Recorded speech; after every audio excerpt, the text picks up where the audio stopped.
So today we continue with our class Shabbos Home. And this session on all of them that we're going to learn today also going to be for schus of Refuah Shlema, our dear Rabbi Yaron Roven Shlita. His name is Yaron Ben Doris. Also Refuah Shlema Yehudis Bas Noach, Ariel Ora Basana, Yemim Rasi Rachel Bas Brindel, and David Shlomo Ben Sandra. Also to quick release of our dear friend Moshe Shmuel Ben Pnina. Unfortunately, we did not talk last week. I don't know what happened. Okay, hopefully he's okay. And also Atzlacha Rabba of Chana Bas Sarah. Okay. So we continue today with our book Shabbos Home. That's our class. Shabbos Home, and we're on, I think, section 5. All right, section 5, and right. So our Melachah is sowing, and as we said, there is 3 types of Melachah activities. So we said in initiating growth, put something in the ground, directly, indirectly. Number 2, promoting growth / watering plants. So we discuss can we put in the water, can we water garden or something, right? And now we're up to the last part, protecting the growth. So as we said before, it's famous expression, moving from sun to shade, right? I think to sun. Okay. So let's see. So number 3, protecting the growth. Introduction. Protecting plants, trees, etc., from destruction is included in Melachah of Zoreah. Right? So Zoreah is sowing. So meaning you move the plant from sun to shade, and it's like and it's sowing. Again, anything that promotes growth. Of course, when we put something in a seed, right, in the ground, for sure we start the growth. Right, promote growth, or when we water, for sure, and when we protect, right, it's for sure it is promotion. Since doing so enables them to continue to grow, therefore the following actions are forbidden on Shabbos. So right, so meaning that if we're not going to protect the plants, they're going to suffer, right? Okay. But once we did this activity, whatever was it, so it could be even to take sometimes you see there is sticks or branches, right, on your flower, fell from the wind, from when it rains sometimes. So it has a very strong wind and breaks the branches. So now by you taking off the branch from this flower, so the flower is going to stand up and continue growing, right? So meaning that's one of the examples, I think. Okay. And it says number A, covering the plants. It is forbidden to cover plants to protect them from damage or deterioration, for example, the heat of the sun or a cold. However, one may cover plants before the sun rises, since they are not yet been damaged. Okay, so let's go back and try to understand. So the first type is covering the plants. So covering the plants, it could be right, as he said, from the sun damage. So cover. Cannot open the umbrella, but I mean, can you open the awnings on Shabbos? I think you can, like the one, yeah, I think you can, right? But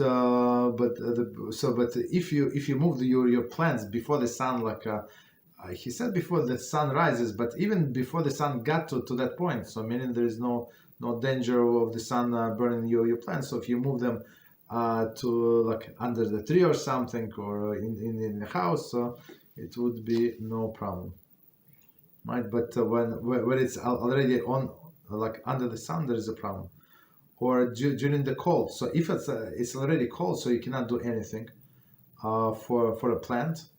But some people they wrap, for example, when it's very, very cold, in order to save the plants, they would wrap them in a blanket or a special special covers for plants, for bushes. Sold in the store. Okay. Right. So and it says, however, one may cover before the sun rises, since it's not has been damaged. Okay, no problem. B. Spraying insecticide. It is forbidden to spray insecticide on a growing plant, right? So meaning for sure you're saving this plant, and it's possible there are already bugs there, and this thing kills on a contact. Also a problem, right? So spraying these things is forbidden. Next one is pruning a tree. Let's see. Pruning a tree, there is a cutting off undesired twigs, roots or branches, is included in Melachah of Zoreah. Pruning promotes the tree growth by giving the additional strength. So that's what people do, right? They cut off these branches. Sometimes it's live branches. It's not like all of them dry. If it's dry, it's like, of course, needless to say. I mean, if they dry, there is no problem. There is no. I don't think they take any sustenance from the root, right? Maybe yes, but minimum, right? But if you want like only some branches to get the nourishment, but not others, because otherwise like it's not enough strength in a tree, so you have to prune it, right? You have to cut them off. Okay. I mean, it's not well, when somebody prunes a tree, it's not only this problem; it's only also other problems. So you cannot cut from something that is attached to the ground. Okay. But here, here we only concentrate on this Melachah Zoreah. Okay, right. Continue. Next one. D. Promote removing debris. So that's an example of a branch, as I said. Removing rocks or any other type of debris which inhibits the growth of a tree or other types of vegetables, vegetation is forbidden. So meaning all of the rocks or other things. So you see that suddenly something started growing under the rocks, or right. So we cannot move it, or fence, right? Not allowed to move this. Or sometimes people have nets, right? That they surround things with the nets, and now that it's like on the way of a plant. So do it after Shabbos, basically. Okay. So now we go into the section number 6, practical applications. So okay. So A, opening up Succah roof, which has rainwater on it. That's a famous one. Number 1, Succah is standing on the grass. It is common practice to place covering on top of the Succah in order to prevent rain from falling into the Succah. Lifting the cover would cause the water from the top of the cover and fall on the grass or trees. There is discussion among the poskim whether or not it is permitted. Those who prohibit do so based upon the principle psikresha, right? The inevitable consequence. Since the grass or a tree will inevitably get water as a result of lifting the cover. There are, however, few solution to the problem. So before we go to solution to the problem, let's understand the problem. So we have a Succah, right? And let's say in this case it's standing on the grass. So somebody living in a private house, they have in the grass, and even in apartment buildings. So if there are enough Jews and they ask the management, for example, or those are condos or something, right? It's your common space. So you can talk to other tenants, and you can ask the permission, or right, ask them permission to put up your Succah for 8 days. Usually people would if like several families, I don't think they would say no. Of course, it's their right if there is it's a common property, but okay. So you put it on the grass, right? And what is the problem?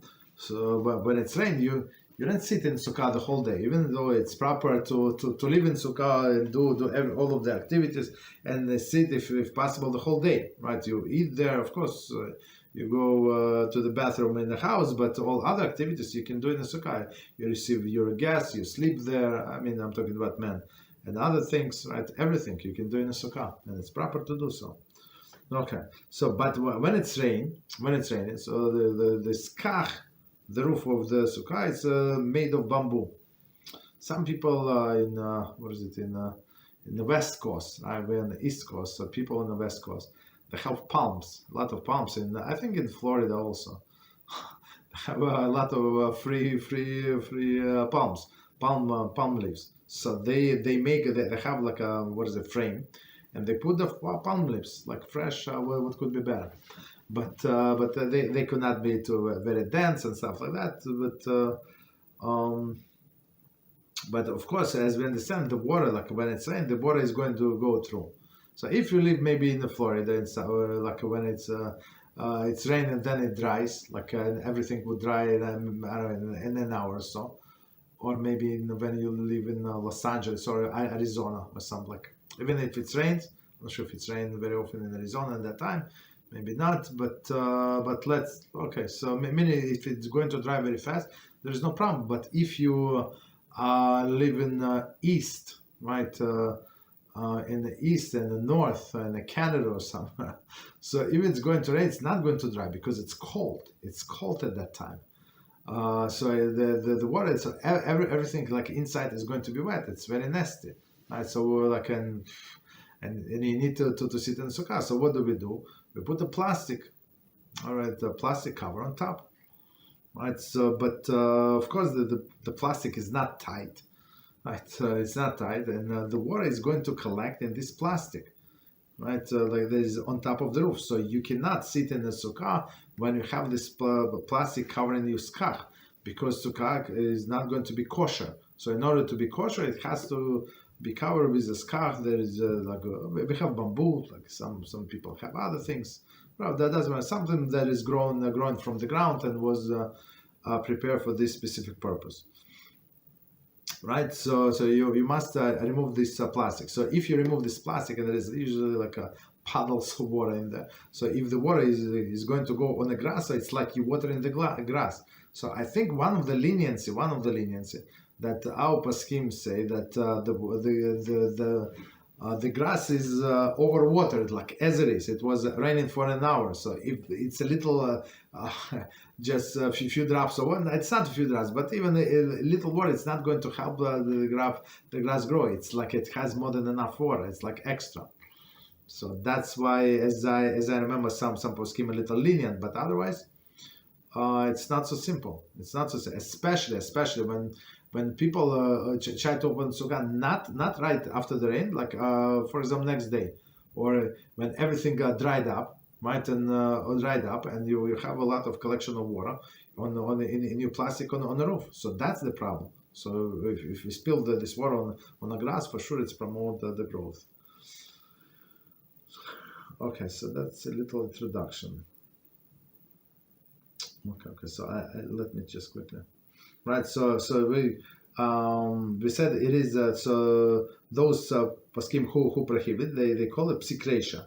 So psikresha is something inevitable consequence. So I just remind you the case, classic case from Talmud, when a person wants to give to pacify his child because he's crying. He wants to give him toy. There's the popular toy of the days was a chicken's head.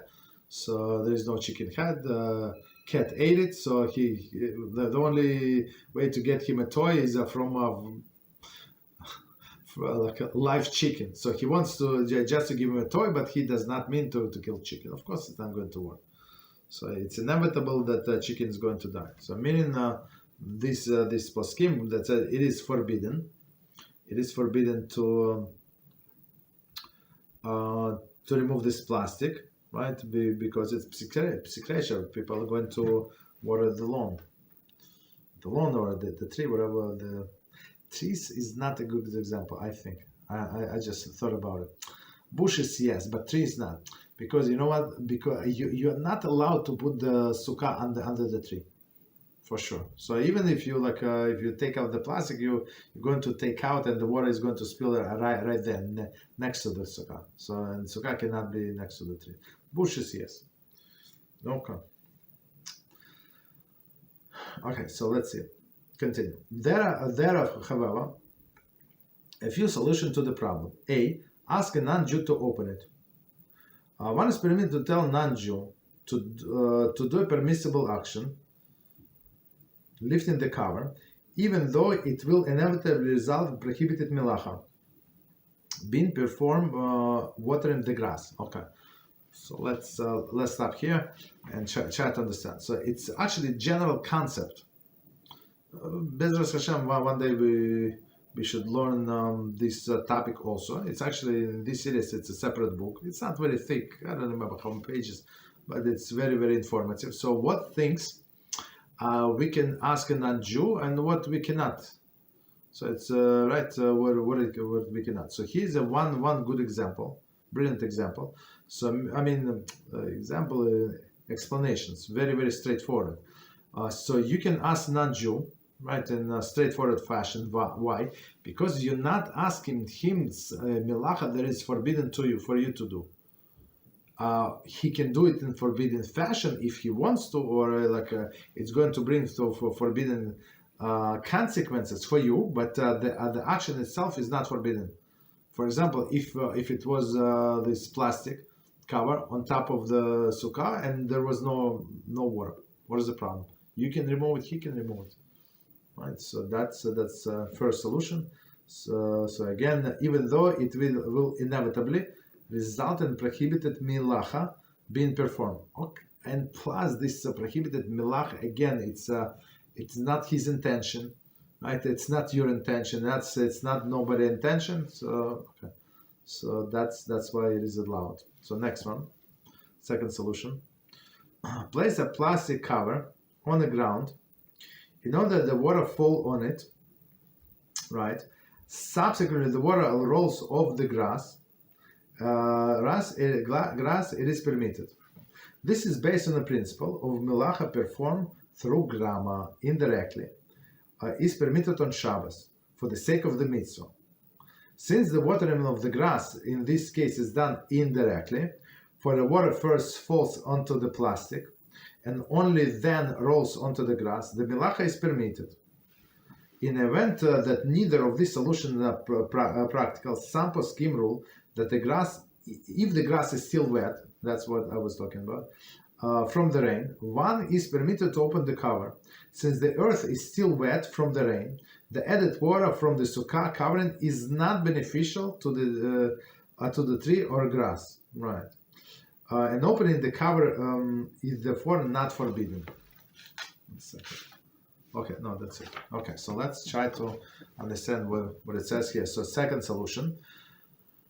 So directly to water the grass is not allowed, but indirectly, it's indirectly, and plus it is not our intention. There is no problem. So it's called grama, and grama. So grama, I think grama. We had a question. I think in this class we had a question this week or last week about if somebody tied somebody to a tree when there are wild animals, a person left, right? Is this person is going to be judged as a killer? And we said no, he's not. Even though there is lions and wolves and bears in this forest, still person is not going to get like a death penalty from the earthly court because it is grama. It's indirectly, right? Of course, in the heavenly court, the person is going to be guilty, right? So, but in this court, no.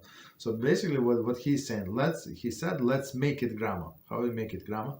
So right. So he said, let's say they want to take off on one side, like on the back, right? On the back, and the water is going to drain there. So put some plastic, big plastic, on the ground, right, and open up take the cover off. So all of the water from the cover is going to be spilled on the plastic on the ground and then roll off. So meaning does the water from the roof right? From the plastic on the roof. Was spilled on the grass? No, it was spilled on the plastic, and from there roll off to the grass. And plus, since it's not exactly like a perfect peach, so maybe some of the water is going to stay on that plastic. There is then it's even less damage, right? So that's amazing solution. And plus of course we can use the same logic if we have our sukkah, for example, standing on a balcony. You have on a balcony, or you have on a porch, or you have it some on a pavement, right? So even though like it's on a pavement, and let's say there is a 2 feet, 3 feet, and after that you have grass, there is no problem. So if you open up this plastic, the water is going to go with the pavement, on the tiles, whatever we have there, right? And then it's going to roll off on the grass. There is no problem. So it's still indirectly. Okay. Okay, so it's called grammar. Just one second. Okay. Right. So, and the last thing he said, in the event that neither of the solution is practical, so according to sample scheme, right, you can open as it is. Again, if it's wet. So if it's wet, for example, we had rain today. Rain almost the whole day. It's everything. It's over wet. Not only the wet. It's like you see the water standing on top of the ground. So if you open up your sukkah and you spill a little water, it's not going to make it any beneficial for the grass. It's a lot of water as it is, so there is no problem. Okay, but it should be our last resort. Okay. Therefore, not forbidden. Okay, continue. So number 2, sukkah is standing on a porch or a pavement, right? If sukkah is standing on a porch or a pavement, and the water will flow, will first spill onto the porch. So porch, I just on the porch, right? Even the wooden porch, right? You have a wooden porch, and underneath you have grass, right? So there is no problem, because anyway the water first goes on the porch, right? On the pavement, right? Open covering. Since the water will fall on the grass through a grama indirectly, it is permitted. So again, as we said, there is no problem. So again, if you have on a balcony or somewhere. So when we have a sukkah on the balcony, so we have to be very, very careful, right? So for example, I remember this guy from Armenian in office, right? So he's starting to do the show, very excited guy, younger individual, just got married, and I think they were looking to buy apartment, right? So to buy apartment. And he told me that they gave a beat and stuff like that, and he said that the most exciting thing that he said, I all my life I grew up in apartment buildings and did not have a chance to have my own sukkah, but now this new apartment, I mean it's not new, but the apartment that I want to buy, so now it has a balcony, so right, a small balcony, so but it's enough for me and my wife to put sukkah, small sukkah. Right, and he was so excited, and he stopped talking. I said, "Look," he said, and I gave beat even higher, because I want to make sure that I buy this apartment because of Sukkah. He said the word Sukkah 17 times basically. So I said, "Look, I don't want to spoil anything, but do you have another balcony on top? Doesn't matter, from the next floor to story ups and stuff like that." So because otherwise it's not sukkah. It's not sukkah because you cannot have any abstraction from your skach to the sky. And the guy got pale, and I explained him this halacha, and he said, "Oh no, I didn't think of it. I have to send my wife. I don't remember." So in Baruch Hashem, the story ended well. I'm not sure if he bought it. I don't remember the end of this, but he called his wife and she drove there and she checked, and yes, there is no obstruction. It was maybe 6 floors, 7 floor building, and was on the 5th floor. Anyway, I told him for Jews on the 5th floor, it's not a good idea, especially when your wife is pregnant. How you expect her to go down, and plus baby. Okay, he's younger, but still, there is we have to take the things into consideration. It's always good to not to get excited, but ask your rabbi before you before big decision. Before should I buy this apartment? No, a person say what the rabbi knows. I know it's a good neighborhood. Yeah, it's a good neighborhood, but 5th floor. I would not recommend to take apartment on the 5th floor. Right, so maybe into today's I'm not sure how maybe in the late 20s or something, right? But one day you have a backache, one day you have this, you have that, so you're not going to go to Shabbos because of that. That's a problem. Plus wife, right? Wife, she's pregnant, she's going to go down? No, right? Even after she gives birth with a little baby, what are you going to do? Okay. So that's very good question. All right. So B, water collects on an outdoor chair or table. One may not remove the water from the chair, bench, or a table that is outdoors if the water will fall onto the grass or tree because one is watering the grass of the tree. So that's exactly. I mean, there is no difference if you think about it, whether it's a roof or a chair or a table. And somehow first of all, on chairs for sure there is no flat chairs. So the chairs they have this shape, and the water collects there. And sometimes we cover this sukkah, sometimes we don't, and it looks like it's like a light rain, but then it's rain, and the water for sure collects on it in the chairs. But we have on a porch, right? We don't have access to the ground, so we're on a porch, no problem,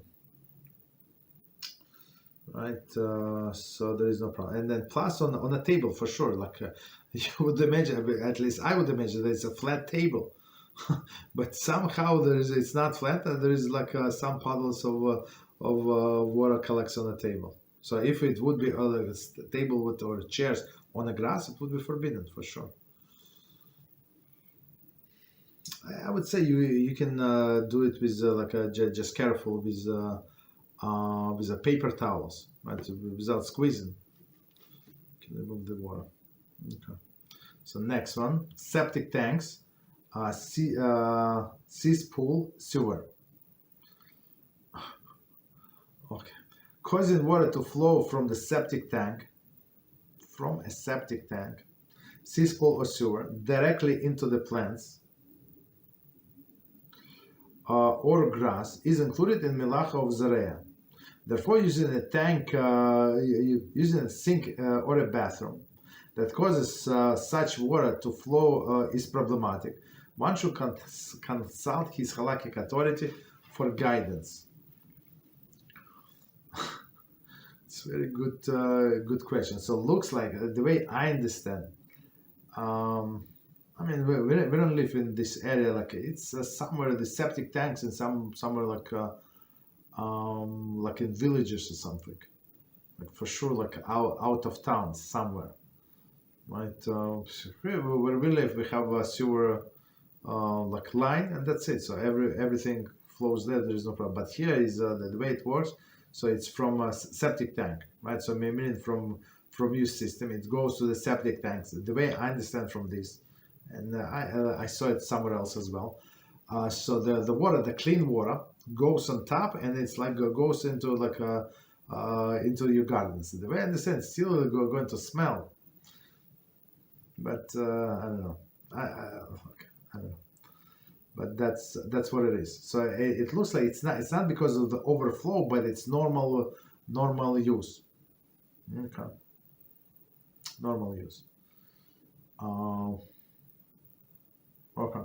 So I mean, right? If so, in a sense, when the water is going to go on the ground, so like on the garden, in a garden, so meaning it's like watering the ground. Talk to your rabbi. Okay. So I never look into it. I don't have any students that have this system basically. So right. So next one, D, water sprinklers. Right. One is permitted to have automatic water sprinkler. Water the grass on Shabbos. However, the poskim advise that the sprinkler should be turned off prior to Shabbos because it is zilzul Shabbos, disparagement of Shabbos. Okay. So let's look into it. Right. So this again, water sprinkler. So I mean, in olden days, I'm not sure, maybe 30 years ago or so, like it was not so much automated. Right, 30, 40 years ago, right? So people, what did they do? You see your neighbor with a hose, a garden hose, and she is wasting a lot of water. So today they use sprinkles. Many people use sprinkles. It's much more efficient. It like saves a lot of water. It sprinkles exactly where it needs to be, right? So since everybody knows that it's automated. For example, you want to do it like right at that sunrise, this and that. So all of this, people have a different schedule. So meaning like even if it's going to go like during the day, right? So in some areas you have to sprinkle like several times a day, right? Everybody knows it's not like you open the something, right? The valve, right? You're not there. You did not turn the switch. Nothing. It's not you. It's automated. So right, so there is no problem. Nobody's going to suspect you because everybody do have the same system. But some poskim say it's a zilzul Shabbos. Zilzul Shabbos, the disparagement for the Shabbos, meaning it's like a weekday activities, all of this like noise and stuff like that. I'm not sure. I mean, if it's on a backyard or something and you're not there. No, it does not bother anybody. Maybe it's not a big deal. Okay, but for sure, nobody is going to suspect us that we're doing something wrong. In olden days, yes. In olden days, it was a big controversy. Just so yeah, today we take it for granted. For example, that we use timers. But in olden days, Rabbi Moshe Feinstein Zatzal many years where he was against this timers. Right, very against, and I read like his tshuva, like explanation, like why he's against, and I hear like I agree. It's not that I agree. I mean I understand what he was saying. So he was afraid that one thing is going to lead to another, and people are going to automate everything in their life, right? And it's like would be like a weekday, right? So some people, I mean, somebody explained to me, okay, I don't have patience for this nonsense, but somebody told me about this, what is it, smart home or something. There's idea that like a coffee is brewing this time, and then like plants are being watered by itself. It's too much. So that's Rabbi Moshe Feinstein was like, in some sense, he foresaw it. So he said, we don't need that. You start with lights, you're never going to finish, and then it's going to cook, right? If it's going to cook indirectly for you. So he said, don't do it, right? But then he agreed, but only for a few things. Okay, so continue. Opening a curtain next to a plant. Right. The poskim said that's very, very interesting, right? So like very practical, very simple, but it's not so simple. Opening curtain next to a plant. The poskim discussed whether or not it is permitted to open the window shade or curtain when the sun will shine directly on the plant. Since the sunlight is beneficial for the growth of the plant, this is considered zareya. So Zera is sowing. However, the poskim agree that if the person intent is merely to brighten the room, one is permitted to open the shade or a curtain. So meaning that if you need this room, right? If you need the light in this room, there is no problem. But if you only open the shades or the curtains only for the plants, for example, you don't use this room. It's your office, use your whatever. It's a different room. So not used during the Shabbats, it would be a problem. Would be a problem. But if it's in your living room or something, or a dining room, and you need the light, there is no problem. But in your mind, when you open, I open because I need sunlight, not because I need sunlight for my plant. Okay, so let's go 1 second. Before I forgot, let's move the bookmark. And the last one, certain drinks outdoors. It is permitted to make kiddush outdoors on Shabbos. However, care must be taken not to spill water or drinks onto the grass. I mean, some people, I guess, waste, or they want to try something else, and like in the house, of course, they're not going to do it. But outdoors, it's a seltzer, so he does not want to do drink seltzer. He wants to take some like sweeter drink, so he would spill. Like that's the problem. Right, even sweet stuff for sure. It's like sugar promotes the growth, for sure. Right, but technically it is allowed because like most likely people not going to do that. But still, have to be very careful. People go into to bundle colony, stuff like that. Also they have a kiddushim like. I never went to, but some of the students went. I mean, for me it would be too much. Like people celebrate, and everybody come with own table, and they extend table. It's very long through the whole colony, or like some parallel tables, like huge, and everybody's singing, and everybody's laughing, and everybody's talking at the same time. For me, it's too much, but some people enjoy it. Okay, no problem. No problem. But of course, sometimes they forget drink, or it's dark, and they would like knock off the cups, and the water is going to spill. Right. All right. So let's stop here. So next Melachah is choresh, plowing. I'm not sure why he said put plowing before sowing, but that's what it is. Usually first you plow and then you sow. Right, okay, doesn't matter. Right.